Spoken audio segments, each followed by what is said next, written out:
Okay, welcome back. Glad you're along this evening. It's 10 o'clock on the East Coast, 7 o'clock out here on the West, and even earlier than that in Hawaii.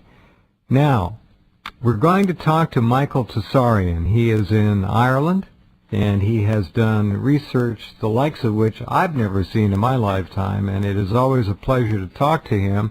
We're going to talk about a number of things this evening. And let's first of all find out if he is there and up and at him. Are you there? Hello, Jeff. It's Michael. Yep. Nice Hi, to be on the Michael. show. Well, welcome back.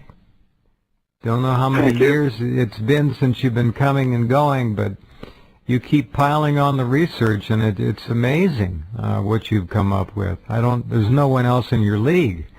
And it's Thank you. It's always nice to be on your show. It was the first ever show with you the first interview I ever did on the Irish origins concept. So it's nice to be back to follow up on that.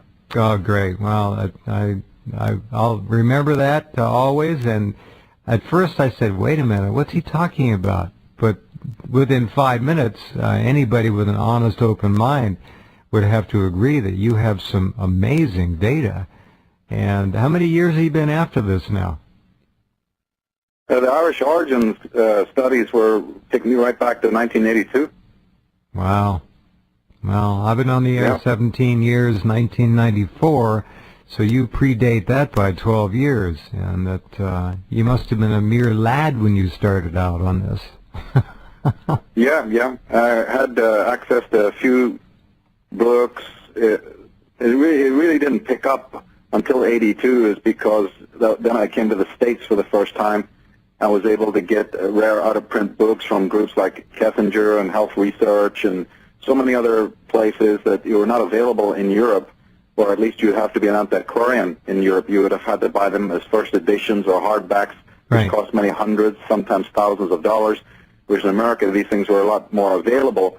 So it picked up very, very strongly in 82, and I assiduously studied what was out there in those days. Of course, I didn't have the theories I have now, but the study started in earnest in 79, and then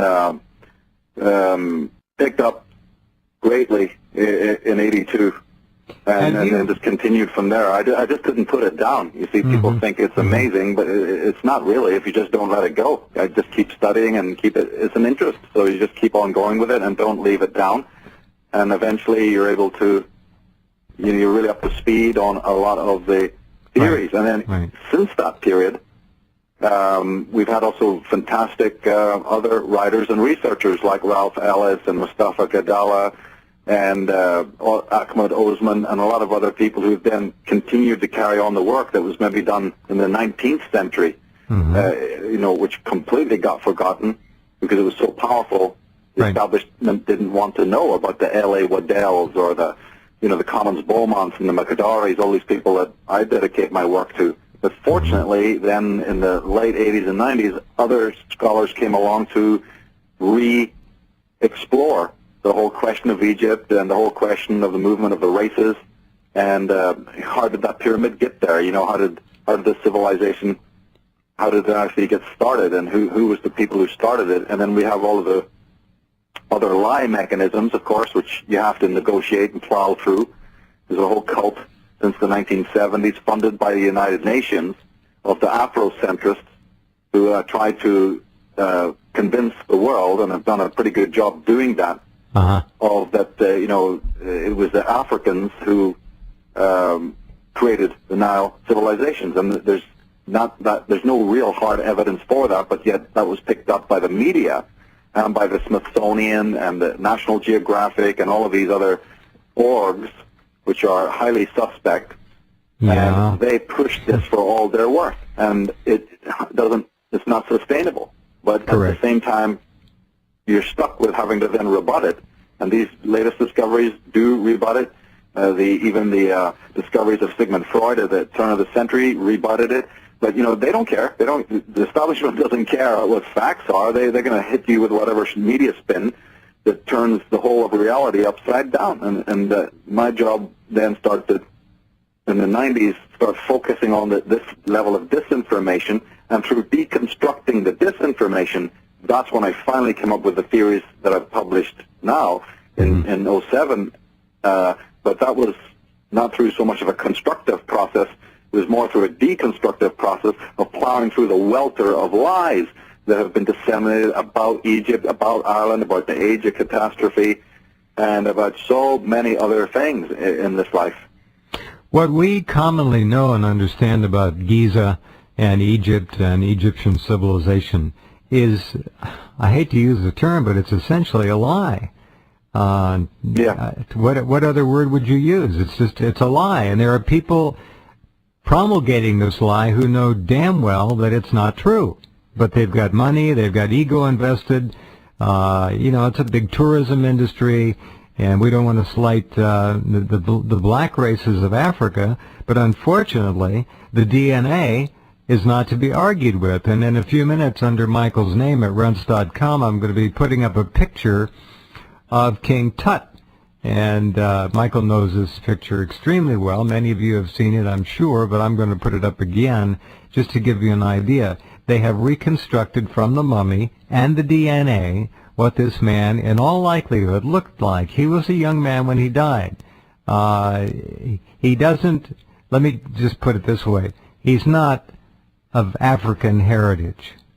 It's clear he's of European ancestry, and where he came from, how he came to be there, Michael would probably be able to tell us better than anyone else, if anyone can. But it's clear that this man is Northern European. The features are quite amazing, and when you see the picture in a few minutes, keep reloading the home page. James will get the picture up there. I think you'll be shocked. Most people would think, well, we'll see another Barack Obama or something like that. No. And Obama trying to claim ancient Egyptian heritage amuses me to no end. I forget which pharaoh he claims to look exactly like, but it all gets to be out of hand. Yeah, he was claiming to look like Amenhotep IV, who's known as Akhenaten. That's considered Akhenaten, to be... that's Tutankhamun's father. So, that could change, but the consensus is that Akhenaten was Tutankhamun's father, and Nefertiti was the mother of Tutankhamun. There's other scholars, of course, have different takes on this, but that is the general idea until new evidence comes forth to change that. And Nefertiti is a very important character because she has been the one, in fact, of that particular dynasty, that particular family, that many scholars through the hundreds of years have suspected was of Western ancestry. So to find out now through the most up-to-date science, DNA science, that in fact her son is directly, non-negotiably of Western ancestry is a huge vindication, not only from my work, because I am probably the only scholar who has said that, because other scholars have tacitly admitted that there's some sort of connection between the East and the West. Right.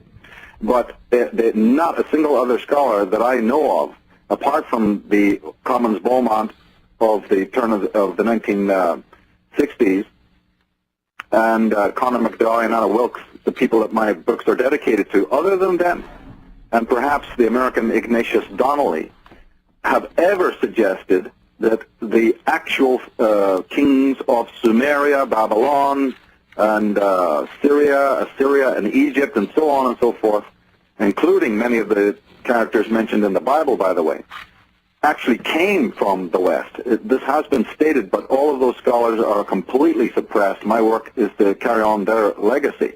Mm-hmm. But I must add again that the Nefertiti thing has always been a question mark, not only because of her facial features, but because her ancestry has been completely removed